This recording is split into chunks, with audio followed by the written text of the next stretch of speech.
typically very, very accurate. And she had a poll that came out showing Kamala as potentially winning Iowa.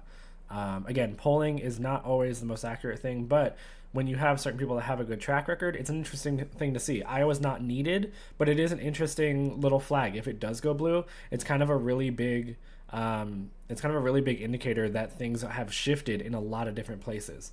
So that could be really, really great. I do think regardless, it's going to be closer than typical, even if it goes red. So again, good signs, interesting signs that kind of lean towards what we're seeing. And that's why I'm starting, like I said, I'm seeing little tiny signals here and there that have me not anxious. But again, we're not going to know. It's also going to be very close. And so it's still, we have to watch. So see, would impact youth hopefully turnout. reducing anxiety, hopefully 38% reducing in Dane stress. County. That's the University We of just Wisconsin. have to wait. Absolutely essential for any Democratic win in Wisconsin to run it up here. And Selzerk, not that's just what I in the thought. percentage, but with the raw math. So let's look. 38% of the vote. So a long way to go. Long way to go. Let's just compare it to the president. President Biden had 76%. Keep an eye on it. Don't panic yet if you're a Democrat, but keep an eye on that because the vice president needs to be as close to that as she can be. And at the moment, she's running a little bit behind that. That's Dane County. That's Madison. This is the biggest population center. Spent a lot of time here in the last year. The big question here is, I'm curious about Milwaukee. do black voters turn out? And the subset question of that is, does Donald Trump make inroads, especially among black men? We did see some evidence of that in our several trips out to Milwaukee. At the moment, I was texting with somebody in Milwaukee earlier, by the way, who said they thought turnout was actually going pretty good for the Kansas Democrats. important? We'll see if No. that turns out. At the moment, 25% of the vote. Why do you like Kansas so 66% much? Is if it the you map? round Is it up. visually, or is it 32% for Donald Trump. So let's just go back in time, knowing What's we have a got long way you to go. interested in And Milwaukee Kansas? sometimes Let's see. reports late. But if you go back in time, Joe Biden again, 69%. Trump at 29%. So the 69% is what jumps out. It is visual, Trump isn't it? Trump is a little above right now. Trump's a little above where he was 4 years ago. She's a little behind where the president was 4 years ago. It's only 25% of the vote. We're not pouring cement on any of this, but that's where you say, oh, we got to keep an eye on that as we go. I mean, you got to keep an eye on it regardless, so it's not really a valid thing. The biggest thing, and like we were talking about earlier when we were looking at like Atlanta and Philadelphia and the things he was showing with like the number of uncounted votes, most of the uncounted votes are in blue areas. In higher populated areas, they take longer to count. They're going to come in later. So not super concerning necessarily. But if it's really, really close, then those little bits, those couple of thousands here and there, they do matter. They do matter. So he's not wrong, but it is funny sometimes they kind of try to hype it up. They also need to convince you to watch them longer and stay in touch so their ratings are up and stuff too. So there's a little bit of that. It's not super, I wouldn't say like conspiracy theory level where they're like making things tighter than they are, but they do, you know, whenever they go, oh, that's interesting, there's only 10% of the vote in. Yeah, you kind of like 2,000 votes, you don't really know anything yet.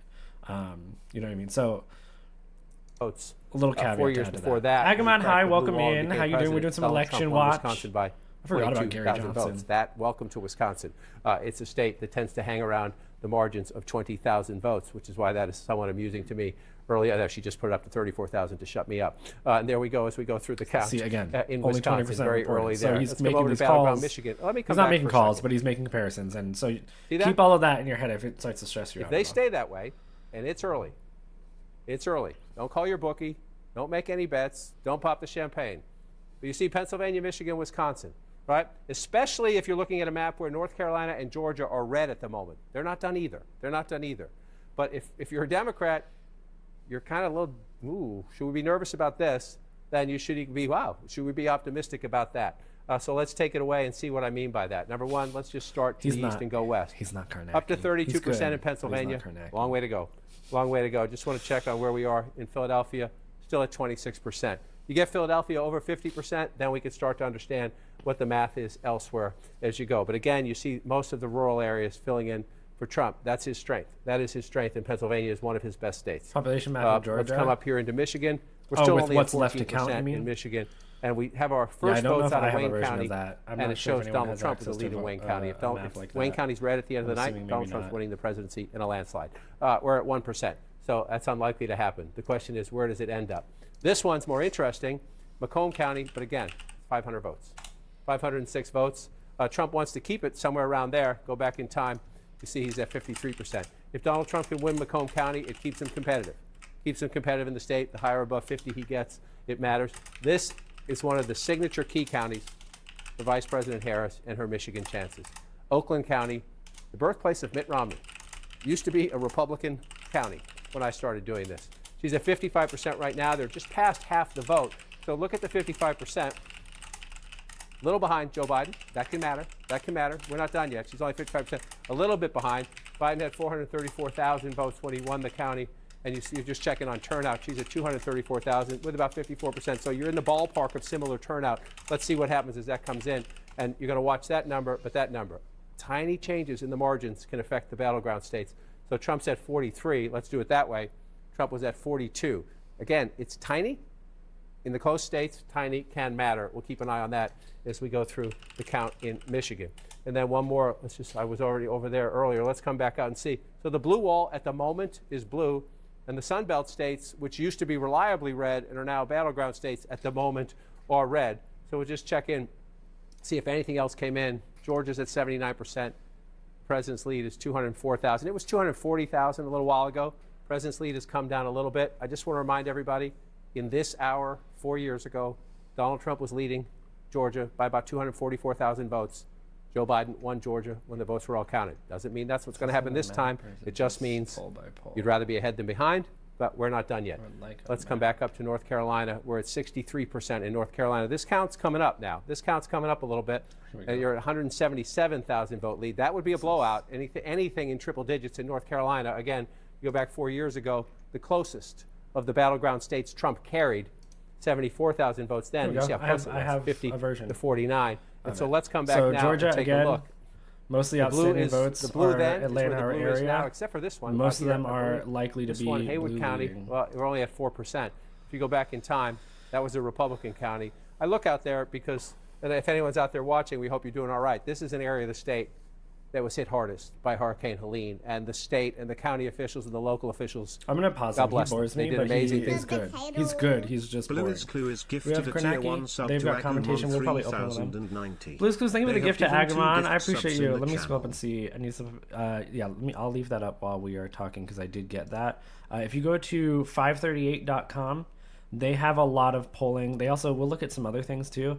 They have these maps. If we go here, you can actually select the state. So here, if you want Nebraska even, again, Omaha, Lincoln, all that area has the most outstanding left to be counted. They also haven't I don't know if they do. I don't know if their map actually does color in or not. They have battleground places highlighted. Lots of blue left in North Carolina. Going to be lots of blue left in Atlanta and Georgia. Pennsylvania, very deeply blue outstanding here. Pittsburgh as well. This it looks like maybe is unknown. Michigan, we'll see that same thing. It's going to be down here in the cities. That's really where we're going to be for most of the part. It's obviously slower to count way more votes. Wisconsin's interesting because it's probably not as close as Michigan and Pennsylvania, but Milwaukee, lots of votes that are blue. Madison, lots of votes that are even more likely to lean blue. It looks like Waukesha next to Milwaukee is probably a little bit more likely to lean red, but not. It's lighter. So obviously the shading is also kind of how far they lean a certain area in the outstanding votes. So that's really interesting to look at. We were just looking at Wisconsin. We looked at North Carolina. Nevada's interesting because Nevada is one that is potentially, I don't think it's super expected. I have it projected as probably red as a worst case scenario, and she still gets her 270. But there is, a lot of people have been talking about considerations that this is pretty close. Some people even think Arizona is kind of close, is why they have it highlighted orange. You'll see, obviously, this is less. Even the outstanding votes, they're very lightly shaded in, right? So this is still going to be really close. I don't know that that's going to go blue. But things are looking not bad. Definitely Pennsylvania and Michigan are looking good. Georgia's interesting. There's a lot of blue left to count. There's a lot of red left to count across the entire state. So that's not huge. But North Carolina, there's been a lot of... The thing to keep in mind with a lot of these states, I forget, there's a map. I don't know which map it was that I had open. But if we're looking at 2020 versus 2024, and we're looking at, that's not it. That's not the one. I want the state maps. Oh, I brought it over here. That's why. I asked ChatGPT for a link to CNN's map, and it can't provide links, so that's unfortunate. Was it this one? I think it was this one. If we go, which map? There was a map that allowed me to look at different years. Was it here? Shit, I don't remember which one it was. Anyway, whatever it was, I think it was this one. Where was the option though? I swear I had the option to switch. Forecast, live results. Which fucking map was it?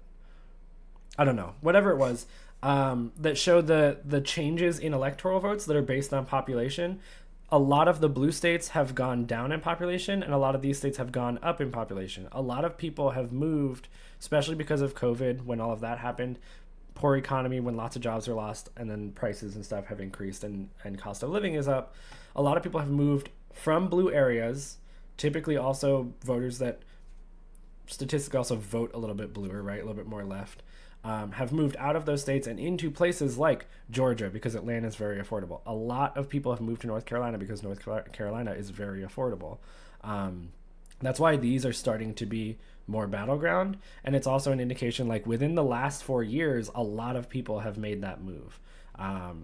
So it could kind of help us with seeing some things leaning a certain way and getting a little bit closer in those places too. Okay, let me pull up. I'm going to pull up somebody's coverage to have it on in the background. We'll keep this up. And I'll catch up in chat. I'm glad you're doing this. Someone in Pearl just mentioned how not a lot of streamers are talking about the election tonight. They're shutting down the conversation instead, so thank you for opening conversation. See, that's exactly what I was thinking, right? Was I've never shied away from talking about politics. I just don't often talk about it.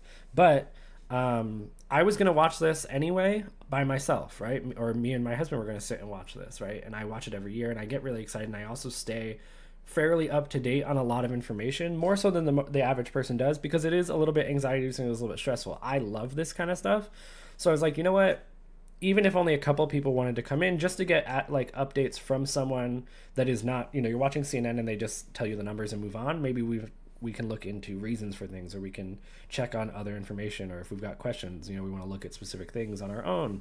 I figured it would be a nice way to, as a community, a little bit more interactive, a little bit more personal, and a little bit less anxious, for us to be able to keep in touch with all this, because it's important. It's something we all do eventually need to know the outcome of.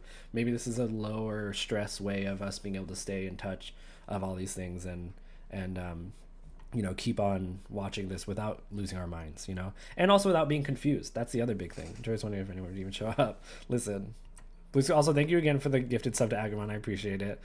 The ads definitely feel weird trying to get all this coverage, but I'm glad to see that Georgia might flip to a blue lead. Yeah. Oh, that's also true. I didn't think about that. There's a whole combination of all this stuff. Again, I wasn't going to do this. I wasn't planning ahead for this. I wasn't avoiding it. I just was like, I didn't think about it because it's not something I've ever done content-wise. So I'm certainly not as organized and as good at bouncing around all of this shit as the people who do it for a living. But, so I'm kind of... There's lots of things that I probably could have improved and prepped a little bit better. But, again, it was meant to be a little bit more of I'm an average person, you're an average person. We're a little bit more personal. We know each other a little bit more. It's a little bit more of a friendly face, a friendly space to be in. So let's do this together. Sarah, welcome in. How are you doing democratically? Now let me just... Hi, Sarah. Welcome in. Good to see you. Thank y'all for hanging out with me. I appreciate it. It's also nice for me. We've got extra people in here. Kyle is in here with us, so we are still watching together. Lord Savior Lady Gaga's work. Or where the hell am I? Where so much of this map is red. That's typical. Listen, you can't base it off of the map. That's I'll go through our projections. I do want to hear what he's talking about. It was at about 6.5. I'll show you projections stuff. The map is always filled in more red, but land doesn't vote, people vote. And remember what we're looking for in Lackawanna County. It's rural areas with a lot of land and not a lot of people, and they are almost always going to go red. In 2016, Understood. Doesn't make a lot of a difference. The places that do make a difference are looking optimistic. Democrats with Joe Biden came in and won this by more than 8 points. It's just more Pennsylvania. We're going to see that 6 more times tonight. You know that I've been looking at distracting myself and stressed today. I really appreciate what you're doing. Thank you. I appreciate it. I'm glad. That was exactly what I wanted. I finally said, because I was going to poll, and I was like, if enough people want me to, I was like, fuck it. If even just 2 people get a little bit better of a way of absorbing this information and consuming this information, again, because I kind of get fixated on it and I enjoy watching this, even if it's stressful, let me kind of be a better space for people to be able to consume all this and keep in touch with all this. You know what I mean? The bouncing you should be doing is not this. I felt the little monster energy and happy to give this sub to help community members get the coverage without ads. I appreciate it so much.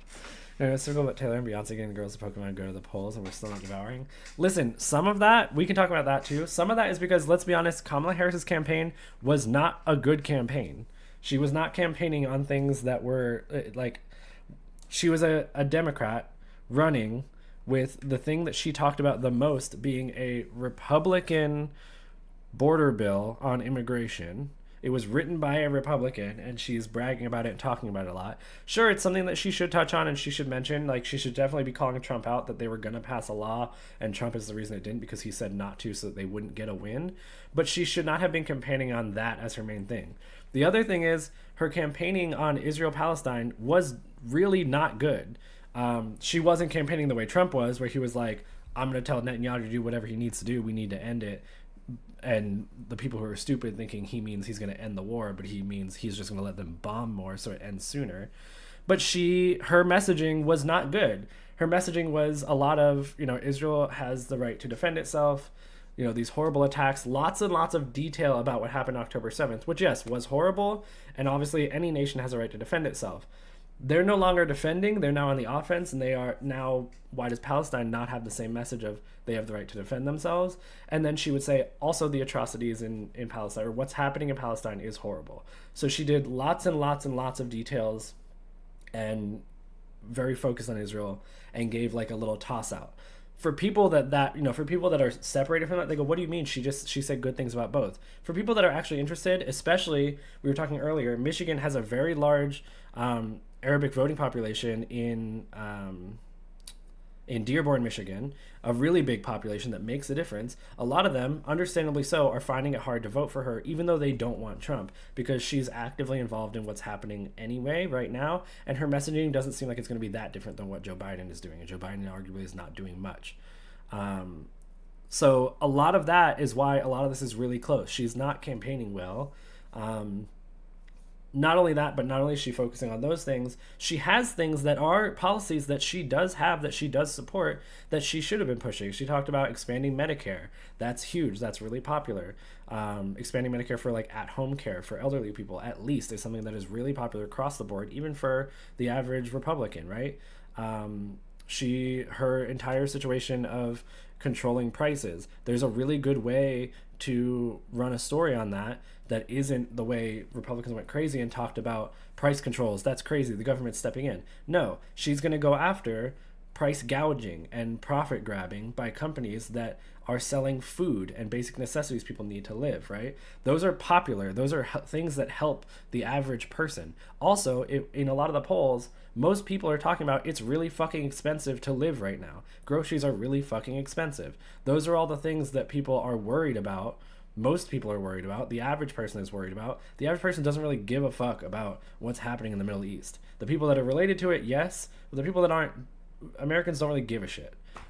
They do care about how much money they're having to spend and how hard it is to feed their family. And you have a policy that would help them. Why are you not talking about that? Why are you not pushing that in your ads? Why are you talking about like how great you are at, you're going to deport people too, but just not as many as Trump? Like, why is that what your messaging is? That makes no sense.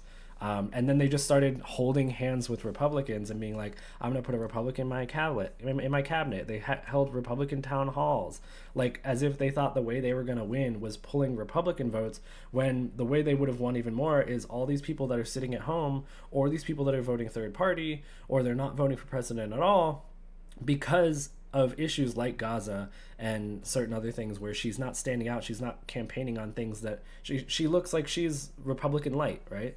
Like the campaign, just the reason it's so close, part of it is people are stupid and they believe Trump, but the other part of it is she didn't run a good campaign. I still think she's likely to win.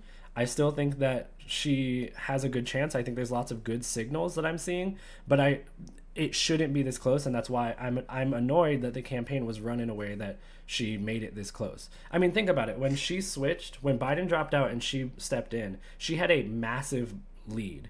All she did was get closer and closer, which is because she didn't hold on to that. Then she called out Tim Walz. She got a big bump from that because Tim Walz has done a lot of progressive things in his state. He's done a lot of great things in his state that are leftist, but also just popular across the board. they didn't let him run on any of that. They brought him in as like a little signal that they were maybe going to go that way, and then they didn't campaign on any of that, which was arguably popular. It was why she got a bump. So that's a big reason why it's really, really close. Most of the time I've leaned away from blaming the voters and blaming the campaigns. It's their job to convince the people to vote for them. It's not anyone else's job to be obligated to vote. Yes, obviously Trump is horrible and we should be voting to keep him out of office, but it's dangerous to set a precedent that you get into the things like when Joe Biden made a comment of like, if you're black and you don't vote for me, then you ain't black, right? Whatever it was that he said. I think that's almost exactly what he said. Things where it's just identity, like, oh, of course you're going to vote for me. You have to vote for me because what are you going to do? You're not going to vote for him.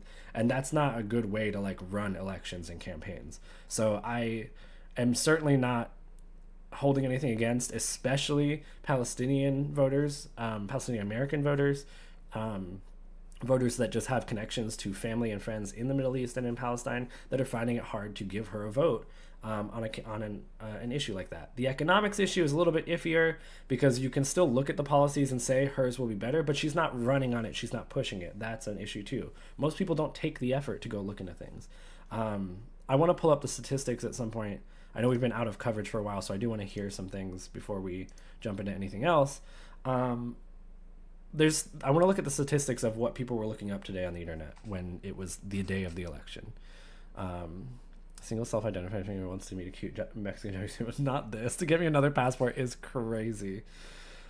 Saying the Canadians are care more about what's going on here at home than what's happening in Israel. Right, exactly. And like, again, of course, and that's to say for people who find it extremely important, and it is a really important, it's a really important topic. It's an insane thing that we are not acting on as much as we should be. But when you're voting in the election, the average voter is not voting based on that. They might have even strong feelings about it, but it's not their main voting topic, right?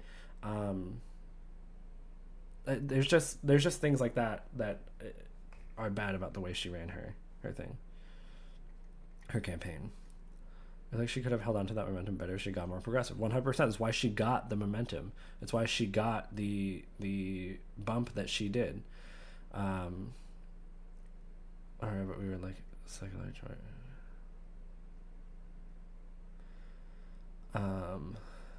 Plus, the majority probably came from rural. Yeah. All right, let's see what they're talking about. Then there's a possibility that this race could flip, and that's why and how we incorporate that outstanding vote. Major?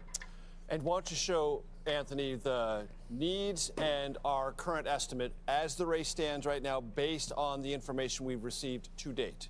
Well, she needs 59% of the outstanding vote, right? Right now, we think she could get 59% of the outstanding vote. So that's sort of another data point to say the race could get even tighter. I don't see a lot of people doing this where they talk about the actual projection just yet. Projected breakdown of outstanding votes, which is kind of nice. Because you're saying in a big city like Atlanta, there's more votes. It's predictions, it's estimates, it's not. Can we do the same in North Carolina? Yeah, it's interesting to see. Certainly can.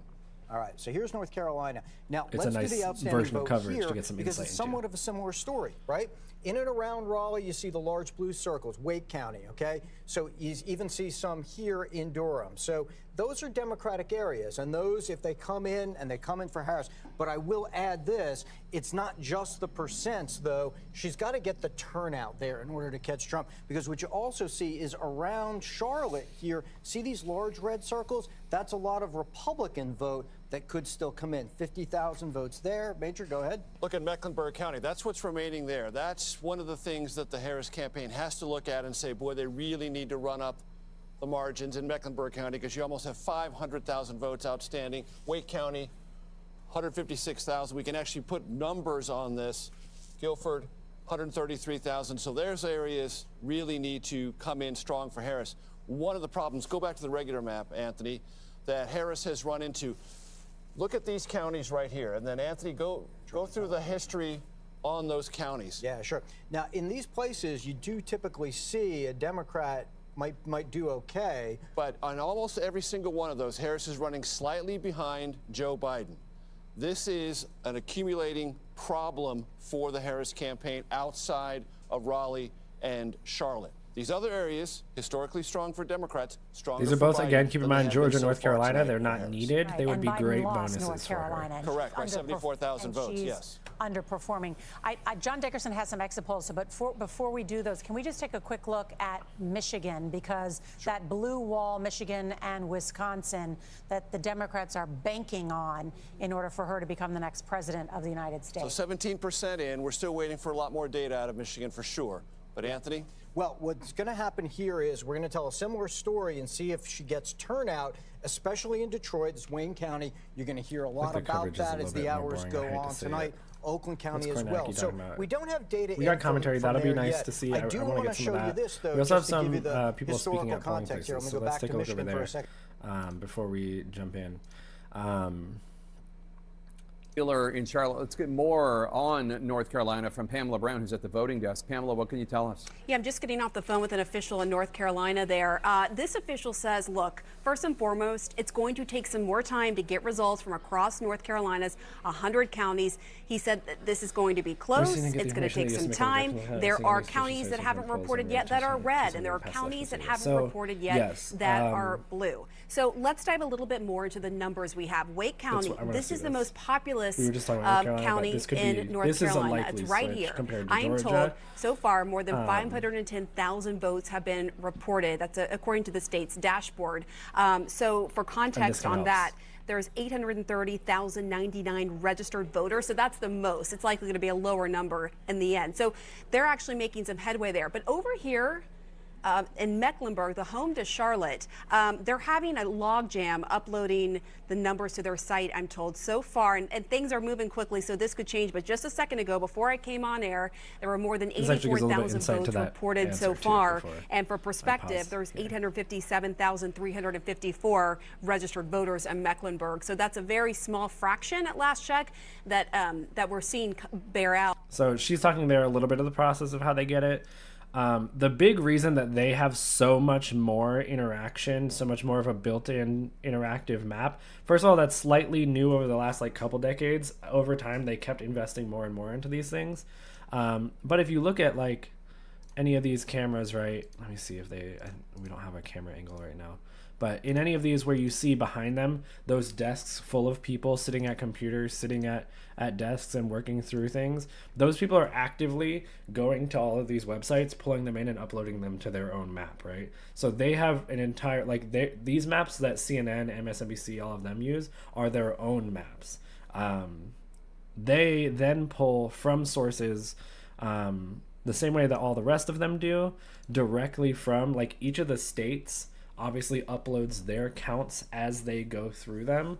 They upload directly to their official election sites, and then those obviously they report them directly to the actual federal election. I guess I don't know if the FEC is involved in counting or if they're just involved in enforcement, but whoever, whatever the election authority is, they have to report them in some way. Different states do it in different ways. They report them as they go.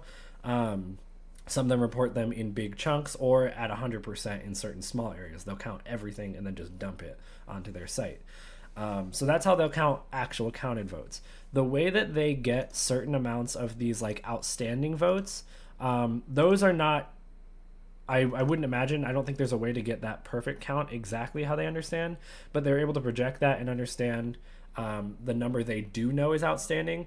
Biggest thing is mail-in ballots. They know exactly how many mail-in ballots they've already received but have not counted the actual votes for. They know they've received all these envelopes. They have a count for how much they have, but they haven't actually counted what the votes are in them. Same thing with, they know how many people have come to the polling place by this point, but they have not counted their votes. So they know 600,000 people showed up today. We've only counted 200,000. Here's how many are left. When they do the indication of there's this many left and it looks like it'll be blue, that's more on statistics of polls, exit polls, previous history of how things vote, how people voted in the past, and that kind of information. That's a little bit more estimate related, but they do have ways of knowing exact counts of received votes, people that showed up, and votes they haven't counted yet. But the reason then on top of that stuff is very just a couple of numbers, right, that are reported at the state level.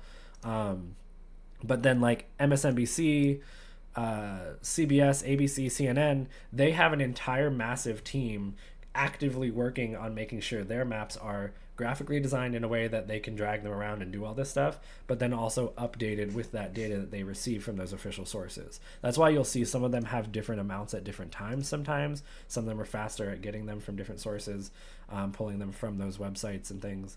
I would imagine that depending on, I mean, I don't know how those operations work, but you could imagine that there's probably certain people assigned to very specific websites that are just nonstop getting those in. They also, being mainstream media and large news outlets, are going to have their contacts that they talk to, that they're on the phone with. They've got teams that are actively there getting the counts as they go through them and kind of hearing them and getting updates that way. So they have a lot of sources and a lot of people actively doing behind the scenes work. It's not just like it's linked to a database and they just automatically get all that data. It's like a massive, crazy process for sure. It looks like Kornacki, well, he's over here talking, but MSNBC's coverage is, oh, here they go. In Arizona, they get to that 10 o'clock Eastern hour, and suddenly what you get out of, remember here, Maricopa County, that's what you're looking at right here where Phoenix is, more than 60% of the vote in the entire state is in here, and Maricopa County all at once releases this, more than half of its vote. Now, let me tell you what you're looking at here, because if you remember from 2020, the story in Maricopa and in Arizona is very distinct buckets of vote